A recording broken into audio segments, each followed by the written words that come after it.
Hi guys and welcome back to my channel. This is episode number 6 of the Carbon Cycle and Energy Security Unit over here on my channel. Today we're going to be looking at fossil fuels and how they are still the norm.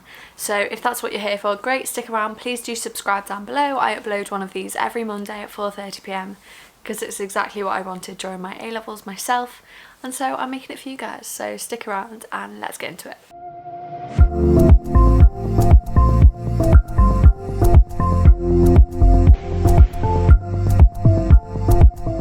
The location of fossil fuels. Fossil fuels are not distributed evenly around the world.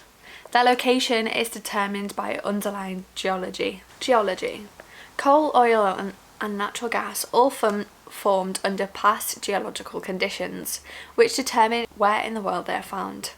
Most coal in Western Europe and North America was formed during the Carboniferous period, between 300 and 360 million years ago. The landmass of which these regions formed was located in the tropics.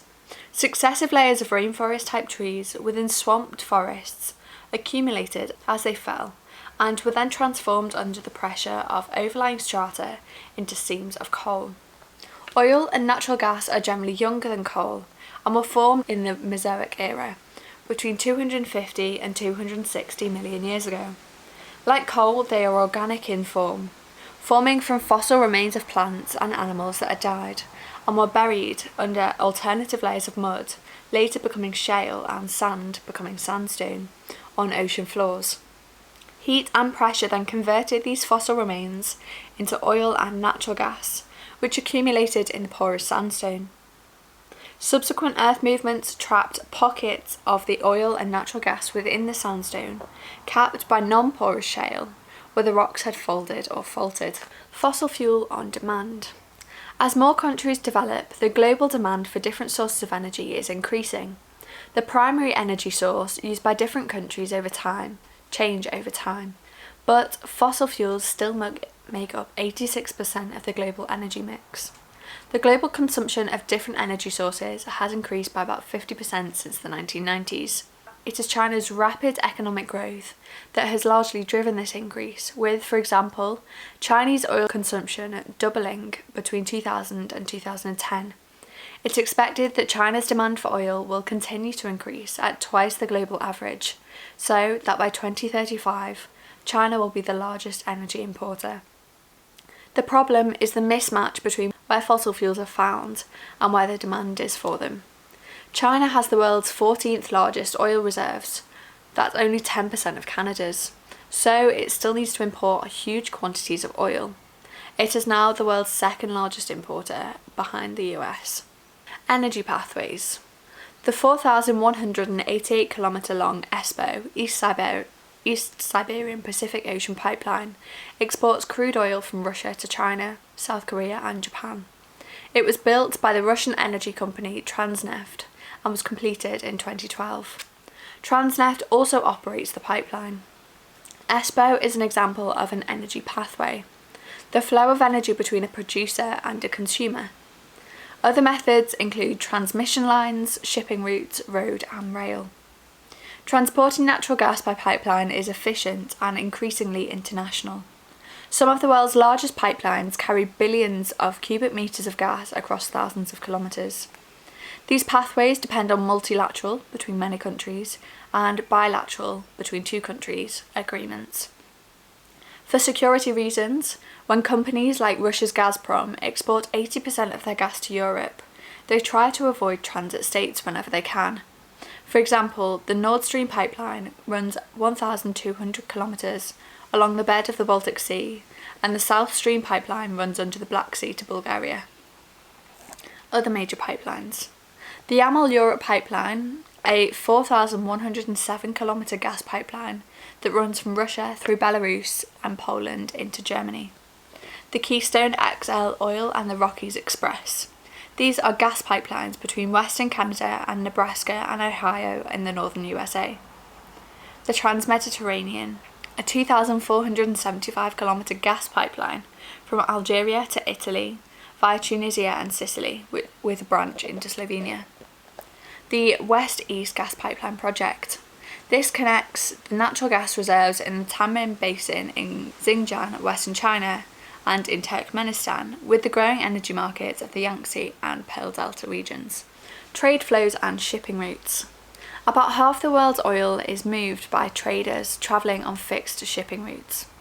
This picture shows the major trade flows of oil in 2015, from source to destination, together with the 8 major choke points.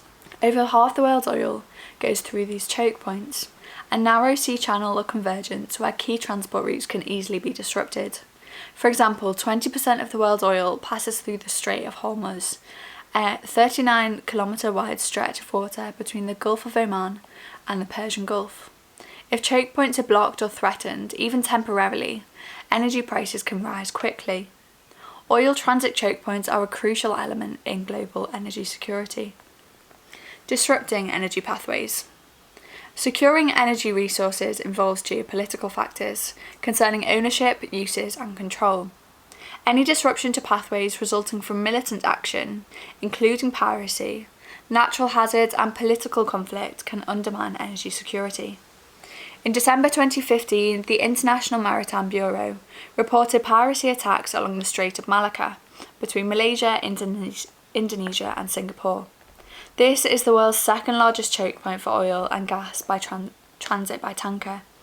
Criminal gangs frequently seize ships for hostage payments. Over 500 attacks occurred between 2009 and 2015. The Trans-Forcados, Efferon Ota and Escravos pipelines in Nigeria were bombed in 2016 by militants, resulting in a loss of 300,000 barrels of crude oil a day. During a stormy winter in 2013, UK gas reserves fell to 6 hours worth. A storm damage paralysed an import pipeline. Political conflict and energy pathways. The ongoing Syrian conflict has involved 2 superpowers and their allies during the 2010s. On one side, Russia and its Shia non-fundamentalist allies. On the other side, the USA and its fundamentalist Sunni allies. These sides are involved in the battle for control over Syrian territory. Many argue for the 2 superpowers. The key reason is the proposed construction of oil and gas pipelines through Syria to supply fuel into Europe, the world's largest energy market. In recent decades, oil and gas have frequently been at the root of international tension, and proxy wars have been common. Currently, Russia is the world's largest supplier of both oil and gas, but Shiite Iran, its ally, wants a share of the European market, which Russia supports. Having Iran on side gives Russia control over European energy, while strengthening a non-fundamentalist bloc between Asia and the Middle East. Iran wants to support the gas via pipelines through Syria, which explains why it defends the Syrian government against those who are trying to overthrow and replace President Assad. Meanwhile, Sunni Qatar and Saudi Arabia also seek to become Europe's main suppliers of oil and gas, respectively. Each would also need to be pipelined through Syria.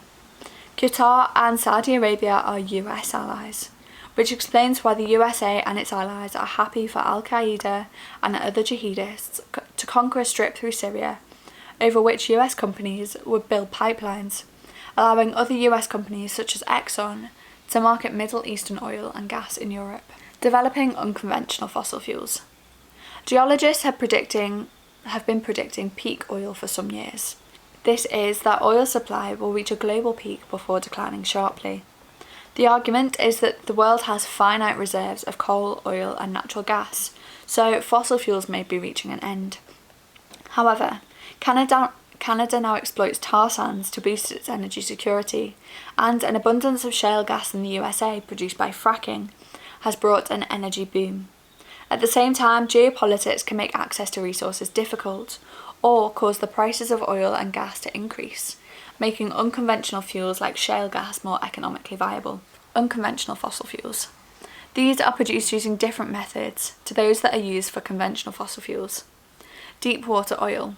As accessible reserves run out, prospecting companies have to look deeper into ocean waters with greater risks and costs, such as the Gulf of Mexico and Brazil's offshore reserves.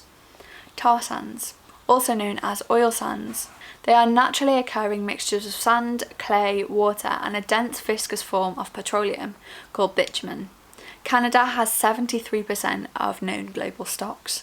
Shale gas, usually methane in coal seams. In coal seams, natural gas trapped in fractures or pores of sandstones and shales.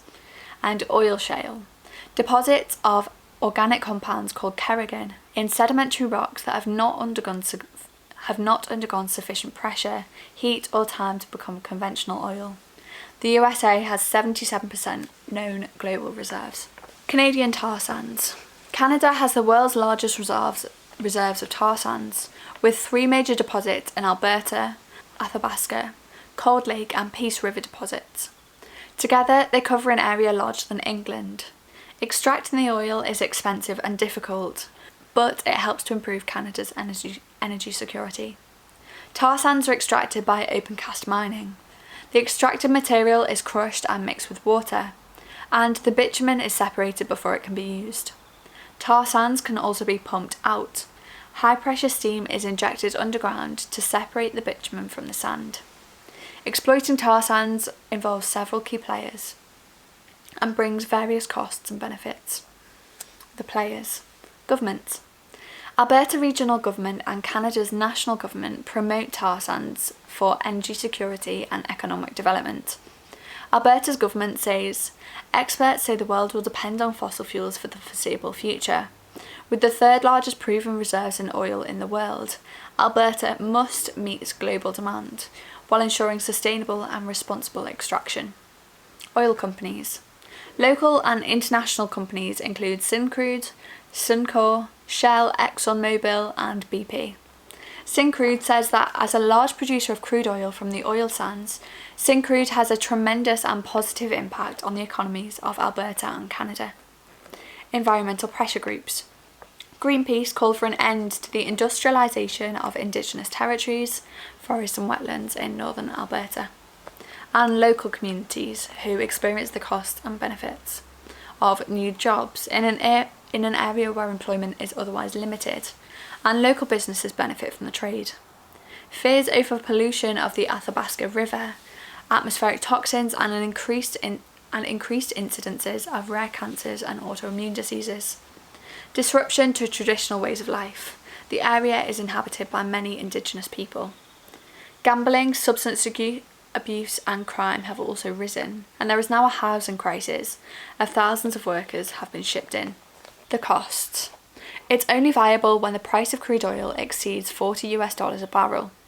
It costs $10 to $20 a barrel to extract bitumen from tar sands, compared with $2 for conventional oil. It's very energy intensive. It takes 1 barrel of conventional oil to produce 3 barrels of oil from tar sands. It takes between 2 and 5 barrels of water to produce every barrel of oil. About 1.8 million tonnes of toxic wastewater are produced every day. It produces huge quantities of waste. It takes 2 tonnes of mined tar sands to produce 1 tonne of oil. It adds to greenhouse gas emissions, and 470 kilometres squared of Alberta's woodland hydro forest has been removed. The benefits. It provides an alternative source of oil.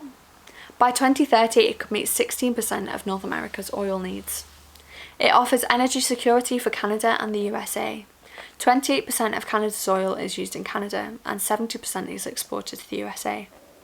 It can serve as a fuel stopgap until more renewable and cleaner energy sources become viable. Environmental protection is in place to ensure that mining companies are required to reclaim land disturbed by extraction, and it earns vital revenues for local and national economies. Implications for the carbon cycle. The extraction and use of tar sands has several impacts on the carbon cycle, all of them negative. Carbon emissions rise due to their extraction, production and use, and carbon absorption falls due to deforestation. Consequences for the environment. Canada's tar sands are found in deposits in ecologically fragile and isolated areas, and in native taiga and peat bogs. Large-scale open-cast mining destroys forests and peat bogs, causing a loss of ecosystems and habitats. Although only about 0.2% of Alberta's forest has been destroyed, the sheer devastation caused by mining reduces the resilience of the native taiga environment. Syncrude claims to have replanted 20% of its mined land, but environmentalists argue that the real figure is less than 1%. Extraction creates spoil heaps, dumps for waste soil and sand. Tailings or waste material ponds are created, which contain contaminated toxic wastewater caused by oil extraction and processing. Carboree populations have declined sharply in areas of oil extraction. They have become easy prey for wolves, which are now culled to preserve the carboree. Even so, the local carboree population is expected to be extinct by 2040. And that is the end of episode 6. I hope you learned something. I hope you could take something away from this. Please do subscribe down below, and I will see you same time, same place next week, Monday, 4:30 p.m. Bye guys.